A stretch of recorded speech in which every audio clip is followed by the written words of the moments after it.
This is just a fact, Ed. I mean, it's fine. You can find him inspiring. I think he's a thug. That's fine. We can disagree about that. All right, so here's the scene. A caller rings in, praising Tommy Robinson and insisting the rally was massive. But the host pushes back with facts and the caller's story quickly unravels. What starts bold ends in contradictions. Let's get into it.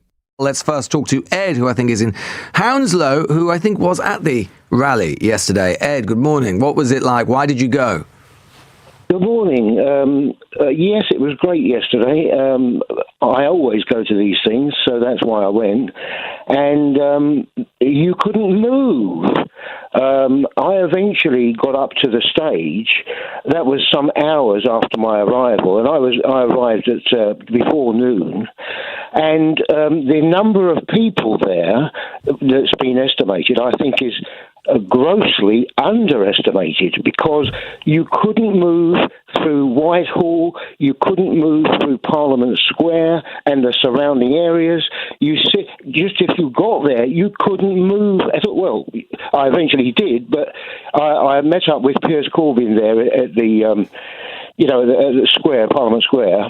He was doing various things. And anyway, eventually, a couple of hours later, I got to where the stage was. I'm pictured being there at the stage on the videos.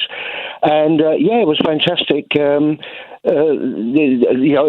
Musk came through on a live link talking to Tommy Robinson and so on. Very inspiring, as far as I'm concerned. You might not find it, but I certainly do. And you find Tommy Robinson inspiring? Yes. What do you find inspiring about him? I'll tell you, for example, if you had truths to tell, and somebody said to you, well, I tell you what, you better not tell those truths, because you know what? If you do, we're going to lock you up on your own and stay there for a long time. And if you turn around to that... Oh, no, wait a minute. Tommy Robinson was put in prison because of contempt of court. It wasn't because he was trying to say anything that was some great truth-telling thing. He was done for contempt of court. Well, clearly you're not a very good journalist, because if you looked at the video... Well, no, that's just a statement of fact. Yes, I'm making you a statement of fact. If you looked at the video that was put out, you will see the people that lied in that situation actually telling you themselves. But he made allegations about a refugee boy. The claims were false. The court found him guilty of libel. He later admitted to having been duped into spreading misinformation. No, this is just a fact, Ed. I mean, it's fine. You can find him inspiring. I think he's a thug. That's fine. We can disagree about that. But there are just facts. There are such things as facts. Whether you accept them as facts or not is irrelevant. They are facts. No, they're not. No, they're right. not. No, well, okay. Yeah. What I can tell you, that the opinion that you're putting out. No, it's not an opinion. It's facts. It's not shared by the British people. Right. It's not shared by. You think Tommy Robinson is a popular figure among the British public, do you? Well, I'll tell you... in which case, why weren't there 3 million people there yesterday, or 4 million people? There were about 100,000, 150,000 people. Is it dwarfed by the sort of numbers that used to turn up to the Remain rallies during the People's Vote campaign, for example? That's not true, because I've been to those as well. No, but I've been there. Have you been there? Yep. Have you been there? I bet you haven't. To the People's Vote rallies, yeah, I reported from them. And I've been to plenty of Tommy Robinson protests as well. Let me tell you this. This Tommy Robinson is such a thug and such a racist and all the rest of it, yeah? He spread lies about the Great Replacement Theory. He spread lies about white genocide. No, but it's just true, Ed. It's just true. You know what? The propaganda. All right, okay. Ed, like I say, you can find whatever thug you want inspiring. I'm not bothered, but I am bothered about the fact that you won't accept facts when they're put to you. The audience will, and that's fine for both of us. Let's speak now to Josie, who is in Stafford. Josie, good morning to you. Good morning, Lewis. You've got something to say about Sir Peter Cargill? Yeah, I just thought what he said showed basically utter contempt for the population, really. And he was sort of indicating that what Elon Musk was saying, it has nothing to do with us. That's not how we operate in this country. People will be getting up today, having their breakfast. They won't take any notice of it. I think that is so ridiculous. The world is getting smaller and smaller and smaller. And what goes on in America, or how things are done in America, does affect us here, and people are seeing that, and we're seeing it every day. And Musk, gets away with saying what he says because it's money. He has more money than a small country.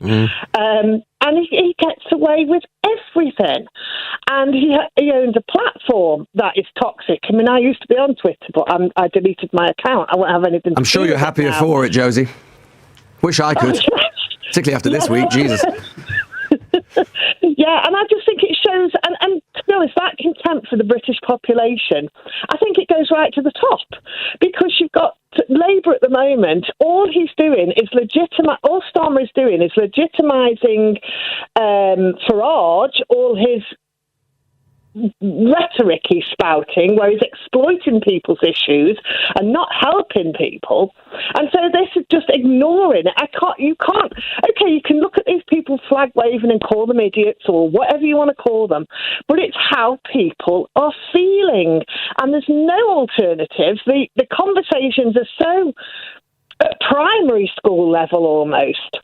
Yeah. There's no proper debate anymore. There's no reasoned debate. And you even hear it in politics. I mean, I'm no great fan of Margaret Thatcher by any means, but she would have a decent, sensible debate, and she knew what she stood for.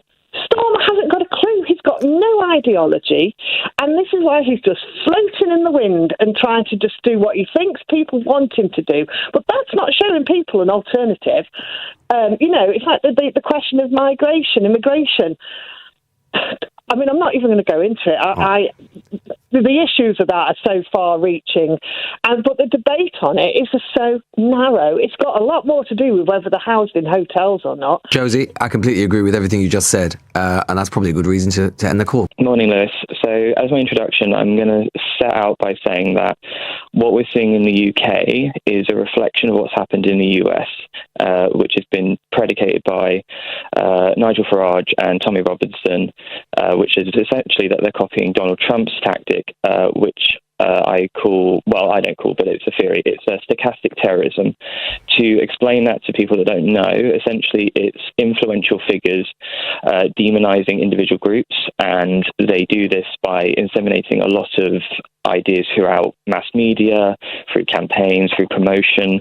This was a lot of Charlie Kirk's work, so a lot of the rhetoric going on right now about what he did was about giving fair college debates with students, which wasn't necessarily true. He was a media-trained person that was very good at grifting. To be fair, Alex, I mean, to be fair, I mean, and I'm no fan of. I mean, I've said all week. I mean, and some people don't like this, but it is true. Kirk had very extreme positions on all manner of things. I think it's also fair to say, if you can also credibly say that he was someone who clearly believed deeply in what he believed, and he went out proselytizing what he believed, often in quite hostile environments, which has to be to his credit.